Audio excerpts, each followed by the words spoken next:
Hello everyone and welcome to my new Salamangreat deck profile. Salad is one of them decks that are just showing up in the format now. We've got Stalio back and this deck is going to be a top tier contender. So this is my deck profile that I've made from scratch.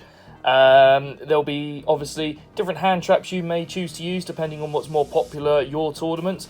These are some of the choices I've made, the Flame Buffalo or Lady Debug debacle. But let's get straight into the video.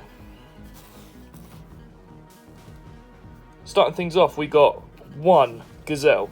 Gazelle's the one-off, it's the starter. You can't do anything without Gazelle. Special summon sets up the graveyard. It's a brilliant little card to have. You always are searching for it and want to open it straight away. We have got two Salamangreat Foxy. Foxy, again, I don't like playing multiple, or three of, I mean. I don't like playing a playset. So it's good back row removal if you use its second effect in the graveyard by dumping a Salamangreat card. So it can set up your graveyard with a Spinny or Jag. And then it's special summons. It's a level 3 for Stalio, so again it's got good use there. And it's got a duality effect where it can excavate the top 3 cards and hopefully add a Salamangreat, ideally Gazelle, to the hand. But it's one of them cards where there's a better normal summon, but it's still a really good contender there. We've got two Spinny. A lot of people are saying right now to play 3. The fact that Stalio is around, I get it, because you want another level 3 that's special summoned, but you're not going to be banishing it as often. So there's that yin and the yang. I like playing 2. I always have played 2. I don't see the point of playing a third. With Stalio being around, you're not going to be banishing it when you detach because it's got a lucky effect. Through Stalio, because it doesn't technically leave the field, it won't get banished, so it will recur in a graveyard.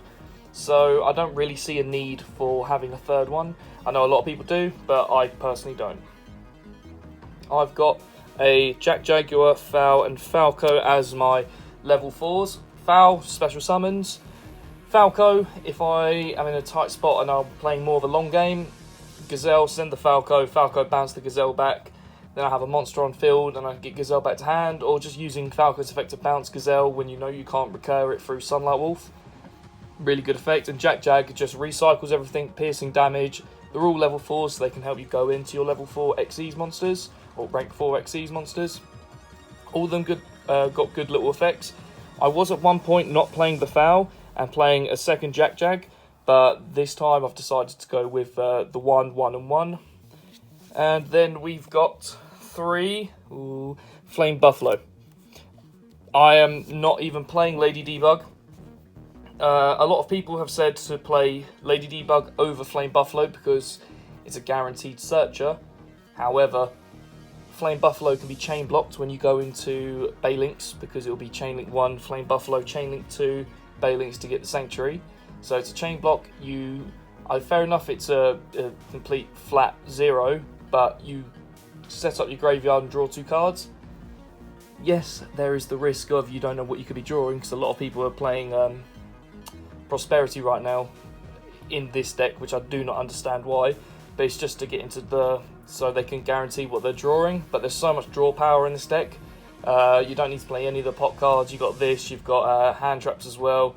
You've got so many searchers, Gazelle, Signet Mining, everything like that. I feel like there's so much search power. And also it's a fire level 3, so if you just do decide to play more of a control-y game, Goes the Match works with this card because it's a fire. You can search it back off Sunlight Wolf, and it's a level 3, so if you had to go into a Stalio, you can easily go into a Stalio with this card, so I don't see why you'd pick Lady Debug over this card. Personal opinion. Into the hand traps, we've got 3 Ash Blossom. Ash, again, another level 3. Another fire, so recover back from Sunlight Wolf. The generic, just you should play in every deck, really. No matter what, especially in Salads, because it's the fire and you can get it back. But it's just one of them cards that you always want to have one of. It can change a game, depending on how well your opponents drew. It could stop them in their tracks completely, so it's one of them cards to always have hold of. Now, going back to more old school, back when Salads were just becoming a good thing, 3 Phantasme. So there are a lot of decks that are link summoning. So you can reset your hand with Phantasme. It's a negate. It's also a big body on the field, which Salads can't do without the extra deck. So having something that goes into 2400 is a brilliant you know, a brilliant thing for the deck. Think Attic Nista is a deck, that's a lot of link cards. Salamangreat is a deck, that's a lot of link cards. You're going to have decks like Sky Striker. Invoked are going to go into their Link 1 Spellcaster, I can't remember what it's called, but with Alistair. And again, that's more link summoning. Prank Kids, they're going to go into their Link 1. There's so much link summoning that's going on in the current format that I can't see them not doing any form of link summoning. The only deck I don't think or could get around with not link summoning would be Dydron. But yeah, every other deck pretty much is going to make some form of link monster, so having a Phantasme of Thanos is just ideal. We have 2 Ghost Bell. So much graveyard recurrence, so much graveyard shenanigans. Ghost Bell is almost like a second Ash. It stops so many effects, and because it's such a graveyard heavy format, this format, Ghost Bell's is one of them really good cards to have right now. Similar with DD Crow. Crowing some cards in your opponent's graveyard would be phenomenal. And it's not just monsters, it's cards. So you could banish the Mobilize Engage from a Sky Striker player. In Alistair, that's it. You could banish the Alistair, that would work really well. Just a lot of cards would really benefit from, or you could really stop a lot of decks if you banish them from the grave. Banish an Eldritch, the Golden Lord, that really does cause problems for them because they don't have that recurrence. So I'd definitely, it could be a card that you then get rid of. Banishing a Gazelle, there we go. Oh my god, that causes so much problems in this deck. But DD Crow is one of them cards you just want to have. You could side it out, but definitely a card to have. And then I'm going from what I've seen in other deck profiles to Droll and Lockbird. Droll is a good card, I can't deny that. Personally, would thought it would be more of a side deck card, but thinking about it, there are a lot of decks that are hit by Droll. So having it in the deck, and then you can get rid of it if you don't need to, or definitely keep it. I think I'll try it, but I think it's maybe a good decision to have Droll in the deck and not at 3. But that's me testing something. Other players that I've known for a long time who've played Salamangreat and played it competitively, trying out this build, I've taken from that and I thought, oh, let's give that a try. Into the spells now. 1 circle, it's our searcher. Also can protect our link monsters if you need to. I have used that in a deck. I used that in a duel not that long ago, and it did actually help out by just being able to protect my my Sunlight Wolf. It did cause problems for my opponent. He couldn't do anything to it. 1 Sanctuary, you only go and play 1, it's easily searched. It's a killer when it gets off the field, but if you can establish a board, it can be really useful. I mean, you can get rid of it if you needed to once you've established a board, but it's one of them cards, it's just really good. No one uses the second effect. If you know what the second effect is, then you definitely know this deck. If you don't, then don't bother reading, it never happens. 2, not 1, 2 will. A lot of people are playing 1 right now. I want to play 2 because it's a Monster Reborn for the deck, and you can then use it as almost like a soul charge as well, depending on how many reincarnated link rating monsters you have. So if you have a Heatley, that's 3 monsters, Sunlight Wolf, that's 2. If you decide to play Pyro Phoenix, that's 4, but it's a brilliant card, and I definitely would play it at 2. Silent Mining, one of the biggest searches in the deck. So search out any of the monsters, search out your Flame Buffalo, your Stalio, your Gazelle, your Spinny, your Foxy, your Jag. So many, searchers in the deck. This is one of the greatest ones. Sets up your graveyard as well. You dump a Salad monster, get Gazelle, it's an auto special summon, and just gets your plays rolling. It's one of them cards where if you're not playing this in the deck, you're not playing Salads. And if you think, oh, you don't need it, you really don't know how to play this deck. 1 Upstart, just to make it a 39 card deck. 1 Foolish, set up your graveyard just because you never know when you'll need it. 1 Harpy's Feather Duster, just in case you go second, you want to clear the back row. There's a lot of back row going around right now, so when you think Eldritch has got back row, they're going to be, I know it sets them up for the grave, but at least it's something to help get rid of that. It baits out a Roar or a Rage that's going to be used by your opponent. Get rid of a Schism, get rid of a Magical Meltdown, just because it's good to get rid of that stuff. Gets rid of a lot of back rows, why not? 1 Call By, just because we don't like hand traps. And now into the traps, we've got 1 Roar.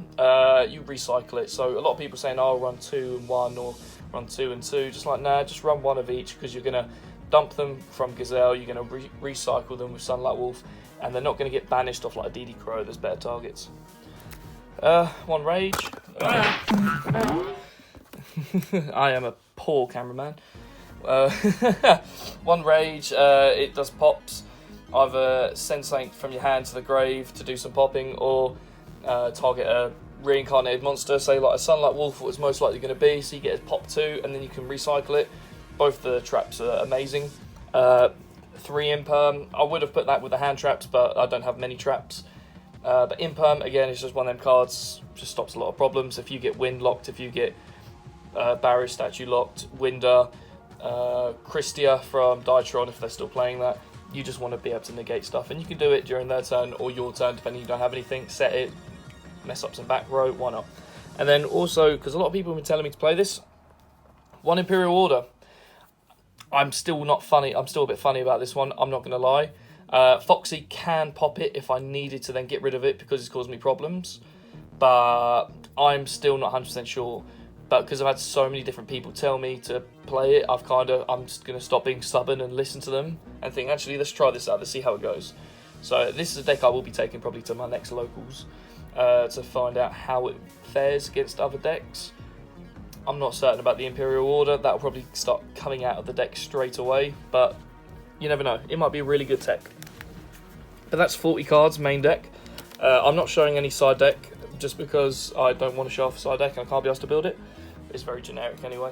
But on to the monsters. So we've got Access Code Talker. It's our win condition. Multiple pops. Double attack with the next 2 cards, but it's just brilliant. You can get it to 5,300 attack twice. Borrow Load to deal with any problematic monsters.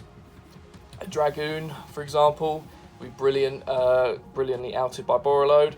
It's just another good card. Borrow Load is one of them actually really good cards that a lot of people overshadow. Transcode Talker just helps special summon and go into the OTK along with Update Jammer. Again, it's just for the OTK with Access Code Talker. Access Code Talker can attack twice, and I'll be setting up a Wind and Earth, and I'll have a Fire as well, so that's 3 pops from Access Code Talker.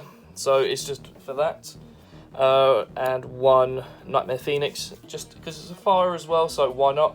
You can get a draw if it's co-linked, but mainly it's just a pop for back row, just an extra pop. For the actual Salad monsters, I've got 2 Heat Leo, deals with back row.